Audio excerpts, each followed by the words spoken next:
All right, we're here. Hello, gang. How are we all doing today? Hope you're doing well. I'm doing pretty.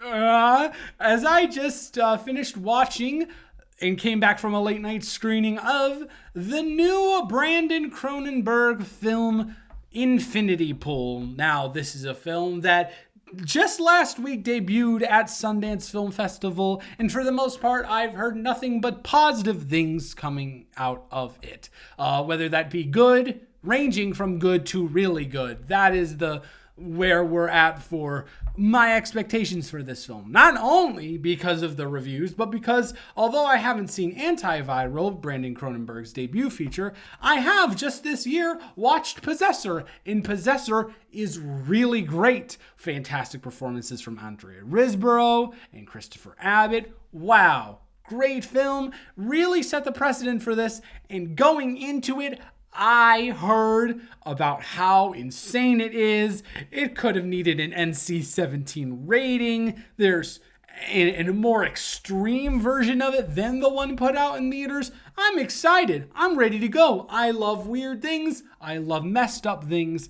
I am on the train departing the station. I get there. Really not that big of a turnout, maybe 7 people, just how I like it. So I'm able to hone in on what is being put in front of me, and I watch it, and I am more confused with Infinity Pool than I have been with any other film that I've reviewed on this channel. Let's get into why. So here's the thing, right?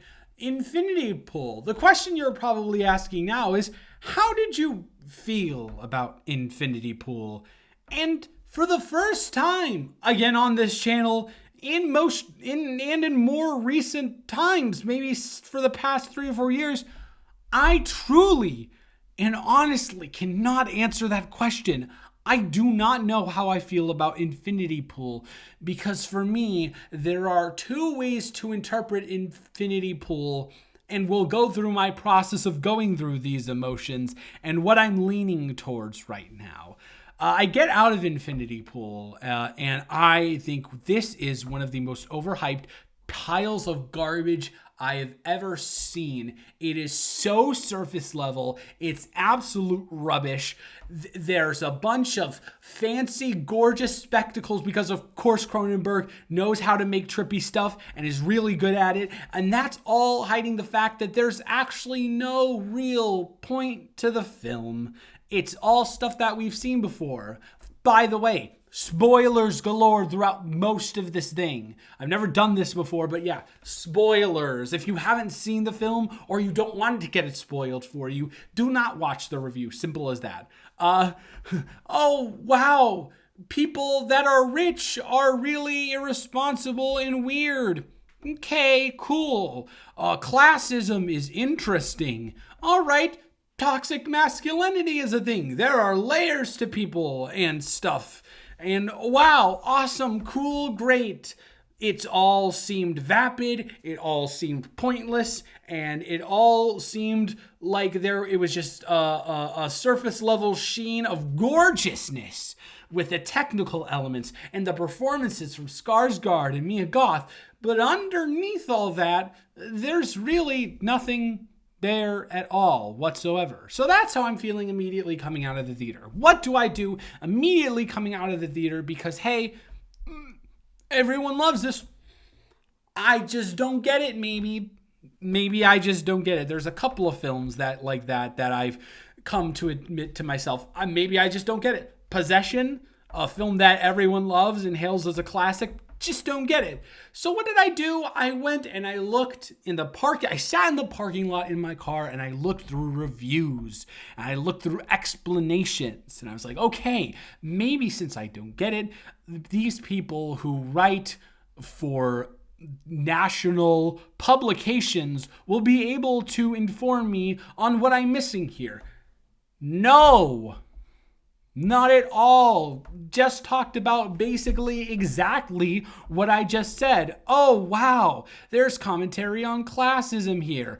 And also, let's just summarize the entire plot and the basic symbolism that's happening on screen. That's the thing. That's what it is. That's what all of these articles are stating. I'm like, okay, but like, I get that. I understand what's going on here. What about that makes this great? What about that makes this film so interesting? Also, I'm not trying to be like edgy or whatever, if that's how this is going to come off. This was so undersold on the insanity level. Sure, there are copious amounts of intercourse displayed on the film. And sure, there is drug usage in the film. And sure, there is a specific shot where a male receives pleasure and that result of that pleasure is shown.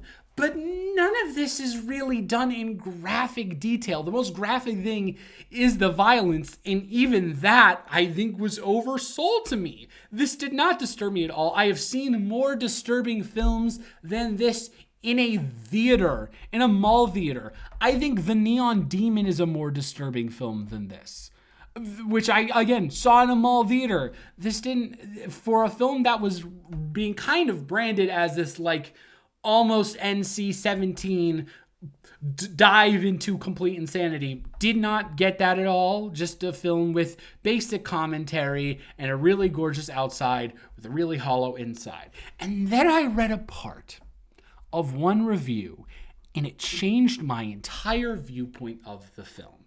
It's talked about our main character, who, as we know, isn't, if you've seen it or if you haven't, is an author who the entire thing is on the outside. He looks like this really successful guy. He's well read. He's intelligent. He's an author. He's rich, or at least he's married rich. He has money. And all of this stuff that would make you believe that he is a good, active, contributing member of society. But throughout the film, as we delve into it, he's really underneath all of that, nothing. He's really not even a man specifically. As we dig through all of these layers and as he continues to die and his clones continue to die and we go through all of these iterations of him essentially, yeah, there's not much to this man. He's kind of a follower. He follows these people who are basically just goading him on the entire time. He's easily manipulated and he doesn't really have that much of a personality. And that's kind of, part of that was me and part of that is what was in the review. And I was like, oh my, pardon my language, I've never done this on this channel before, fucking God, this may be the greatest troll movie to ever exist, ever. This may be meta beyond what we've ever seen in cinema. I know I sound insane, but to me, this film is a representation of our protagonist, Alexander Skarsgård. To me, this film is something that has this exterior that would lead you to believe that it is about something. There are these like lines of dialogue that would lead you to think that there's a grander message and meaning behind the visuals that also lead you to think about things, and the drug usage, and it's all such a spectacle on the screen, but beneath it, there's no real interpretation of anything else. And I'm questioning, because Brandon Cronenberg has, from what I have seen in Possessor, that is not a film that you can just make on a fluke. There are so many things to be touched on about loneliness and the state of the human psyche that you don't just stumble upon. That's not a one-time thing that you have to have talent to make Possessor, in my personal opinion. I'm starting to believe, and I know I sound like an insane conspiracy theorist, this is all intentional. This film is truly and literally a representation. He is a metaphor for the film, or the film is a metaphor for the plot happening inside of it. So I'm wondering that's like the most genius thing I've ever heard of. You know what I mean? Like, imagine making a giant film that pushes boundaries on a visual level and what you can get away with, and that's kind of what draws it in is this exterior that it's projecting, but in all reality, it's not hiding anything internally. It can't escape itself. It can do all it wants, but it can't escape the fact that there is nothing to be said here other than basic metaphors, if you can even call them that. But I guess it would be basic symbolism, but it's not even that, because they state kind of the things that are being touched on in actual dialogue. So it's not even below the surface. It's just right there. It's on the surface. And that is the man that Alexander Skarsgård plays. He is someone who gives off a vibe of being well put together, but in the surface, ultimately, he stays at the place. He does not go back, because that is where he is. That is where his identity has been formed. He has nothing else but that. He has nowhere else to go. He has died in the confines of this universe so many times, and he's found himself to really just be nothing but that. And that's what the film is. That is what the film is to me. And maybe I'm completely wrong, and I honestly don't know which one it is, and it's driving me insane. I feel both of these things very viscerally. On one hand, I think it's a really stupid film. I think that The Menu does a better job at depicting class stuff in a more self-aware way than this does. But if it's, on the other hand, this is the most self-aware depiction of class ever, of monotony. It's a self-aware depiction of everything. It's making, on another level, it's this grandiose film about nothing. It's about nothing. And that's what this whole spectacle that they did was. Ultimately, it was to kind of get him to find himself, but at the end, it was all worth nothing. All of these things that they did to him, stringing him along, making him beat the heck out of himself. You know what I mean?